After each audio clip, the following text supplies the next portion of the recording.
Varahi silver jewellery ఇప్పుడు మన Varahi silks KPHB store first floor లో 28 March hero Teja Sajja heroine Meenakshi Chaudhary చేతుల మీదుగా గ్రాండ్ ఓపెనింగ్ జరగబోతుంది. దేశ రాజకీయాలలో రేపు బిగ్ డే. బుధవారం కేంద్ర కేబినెట్ అత్యవసర సమావేశం. కేబినెట్ భేటీ ముగిసిన వెంటనే అఖిలపక్ష సమావేశం జరుగుతుంది. ఇక మహిళా రిజర్వేషన్ల సవరణ బిల్లుకు కేబినెట్ ఆమోదం తెలిపే ఛాన్స్ ఉంది. నియోజకవర్గాల పునర్విభజనపై కీలక నిర్ణయం ఉంటుంది. రెండు కీలక బిల్లులపై అన్ని పార్టీల అభిప్రాయ సేకరణ, ఏకాభిప్రాయం సాధించిన వెంటనే పార్లమెంటులో బిల్లుల ప్రవేశం ఉంటుంది. దేశ భవిష్యత్తును మార్చబోతూ ఉన్నాయి ఈ రెండు చారిత్రాత్మక బిల్లులు. ఇటు కేబినెట్ అఖిలపక్ష సమావేశంలో పశ్చిమ ఆసియా యుద్ధం, గ్యాస్, చమురు సంక్షోభం మీద చర్చించే అవకాశం ఉంది. ఇక దీంతో పాటు ఒక రెండు బిల్లులు మాత్రం దేశ భవిష్యత్తును మార్చబోతూ ఉన్నాయి. చరిత్రలో కూడా రేపు మిగిలిపోనున్నటువంటి రోజుగా మారనుంది. వీటన్నిటి నేపథ్యంలో ఇప్పుడు ఈ బిల్లులకు సంబంధించిన డీటెయిల్స్ మా ప్రతినిధి కిరణ్ అడిగి తెలుసుకుందాం. ఎస్ కిరణ్, రేపు రెండు బిల్లులు కూడా చాలా కీలకంగా మారే తీవ్ర ఆసక్తి నెలకొని ఉంది. ఇవి కనుక ఆమోద ముద్ర పొందితే రేపు చరిత్రలో నిలిచిపోయే రోజుగా మారనుంది. కంప్లీట్ డీటెయిల్స్ ఏంటి బిల్లులకు సంబంధించి? రేణు, కేబినెట్ రేపు అత్యవసర సమావేశం జరపబోతుంది. అయితే ఆ కేబినెట్ సమావేశంతో పాటు మరో కీలకమైన అంశం తెరపైకి వచ్చింది. అయితే అన్ని పార్టీలతో, ఆల్ పార్టీలతో మీటింగ్ పెడుతుంది కేంద్ర ప్రభుత్వం. ఇందులో ప్రధానంగా మహిళల రిజర్వేషన్ కు సంబంధించిన బిల్లు ఆమోదించే అవకాశాలు ఉన్నాయంటూ రాజకీయ వర్గాల్లో ఇప్పటికే ప్రచారం జరుగుతుంది. ఏదైతే రేపు జరగబోయే ఆల్ పార్టీ మీటింగ్ లో ఏదైతే మహిళల రిజర్వేషన్ బిల్లుతో పాటు మరొక అంశం ఏదైతే పశ్చిమాసియాలో జరుగుతున్న యుద్ధంపై కూడా భారతదేశంలో ఉన్న అన్ని రాజకీయ పార్టీలతో కేంద్ర ప్రభుత్వం చర్చించనున్నది. ఆయా పార్టీల నుంచి అభిప్రాయాలు తీసుకున్నది. ఎందుకంటే ఇప్పుడు ప్రధానంగా ఆయిల్ సంక్షోభం, డీజిల్, పెట్రోల్, గ్యాస్ లాంటివి సంక్షోభం తలెత్తే అవకాశాలు ఉన్నాయి. దాదాపు 54 రోజులకు మాత్రమే భారతదేశం దగ్గర ఈ నిల్వలు ఉన్నాయి.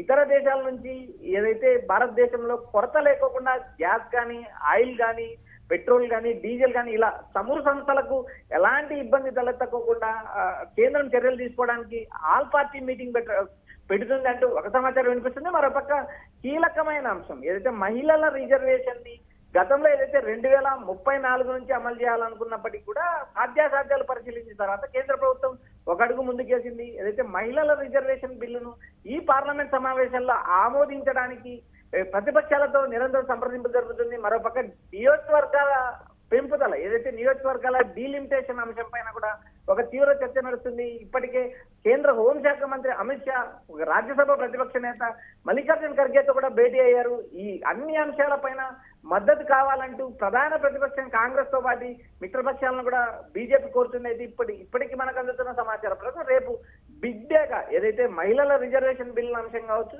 మరోపక్క పశ్చిమాసియా యుద్ధంపై జరుగుతున్న వ్యవహారాలపైన అన్నిటిపైన కూలంకుషంగా కేంద్ర ప్రభుత్వం చర్చించే అవకాశాలు ఉన్నాయి.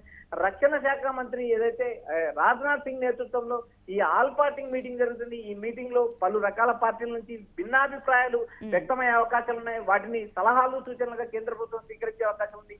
మహిళల రిజర్వేషన్ ని ఎంత తొందరగా తీసుకురావాలనే ఆతృతతో అటు కేంద్ర ప్రభుత్వం ఉంది. ఆయా ప్రభుత్వాలు, ఆయా రాష్ట్రాలు, ఆయా పార్లమెంట్ సభ్యులు సహకరించాలంటూ ఇప్పటికే నేరుగా ఆయా పార్టీలను కూడా కేంద్ర ప్రభుత్వం కోరుతుంది. అయితే రేపు జరగబోయే ఈ బిగ్ డేలో కీలకమైన అంశాలు అంటే కిరణ్, ఈ మహిళా రిజర్వేషన్ సవరణ బిల్లు మీద అయితే చాలా ఆసక్తి నెలకొని ఉంది. ఈ రిజర్వేషన్ బిల్లు గురించి చెప్పండి.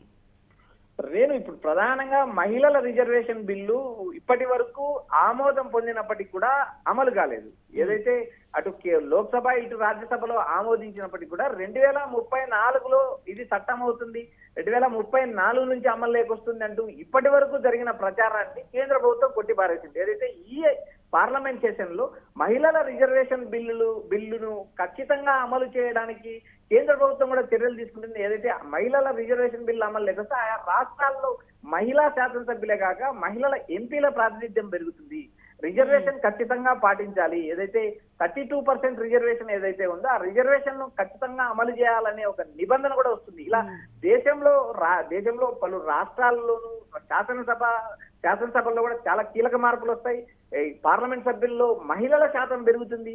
నేరుగా మహిళలకు ఎక్కువ అవకాశాలు చట్టసభలో కల్పించాలంటూ ఇప్పటికే పలు పార్టీలు డిమాండ్ చేస్తున్నాయి. ఈ నేపథ్యంలో భాగంగా కేంద్ర ప్రభుత్వం కూడా ముందే ఏదైతే 2034 నుంచి నిర్ణయం తీసుకున్నప్పటికీ కూడా ఆ నిర్ణయాన్ని పునఃసమీక్షించుకున్నారు.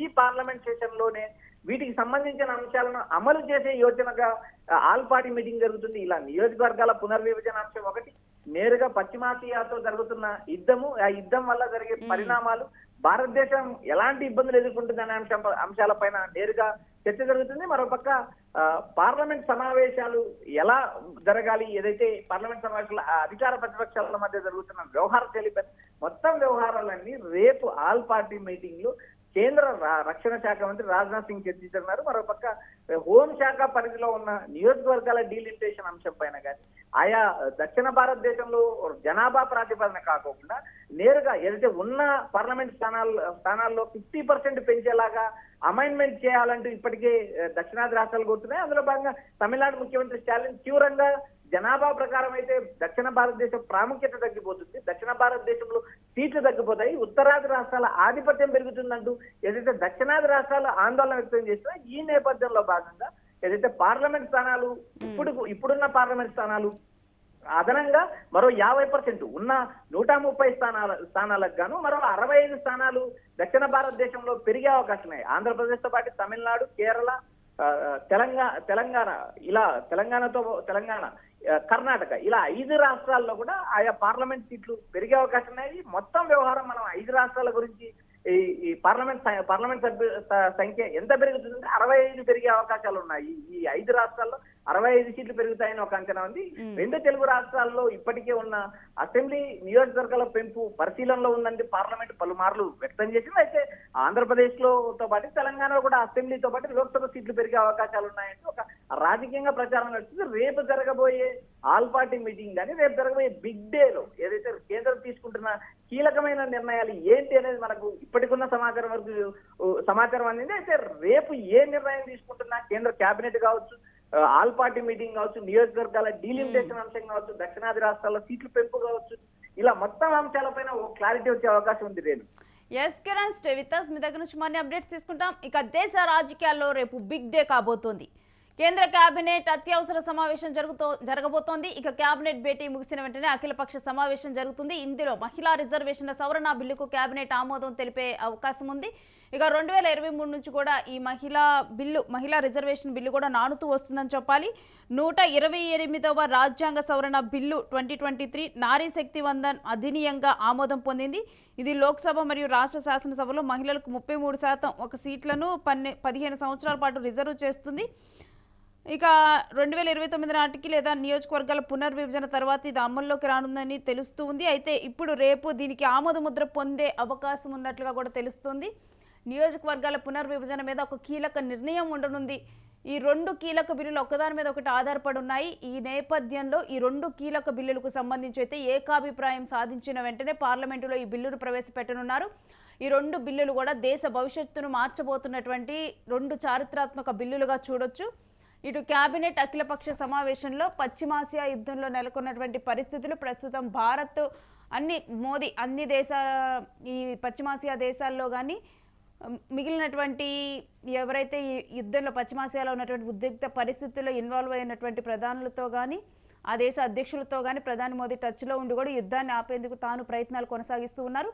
సో ఈ సమయంలో రేపు జరగబోయేటువంటి చర్చ కూడా యుద్ధం మీద కూడా కీలకం కానుంది. ఇంకొకటి ఏంటంటే గ్యాస్ చమురు సంక్షోభం మీద చర్చించే అవకాశం ఉంది. ఇప్పటికే కూడా గ్యాస్ కొరత లేదంటూ కూడా మన లోక్సభలో ప్రస్తావించడం జరిగింది. ఇక దీని మీద కూడా మరోసారి చర్చ జరిగే అవకాశం ఉంది.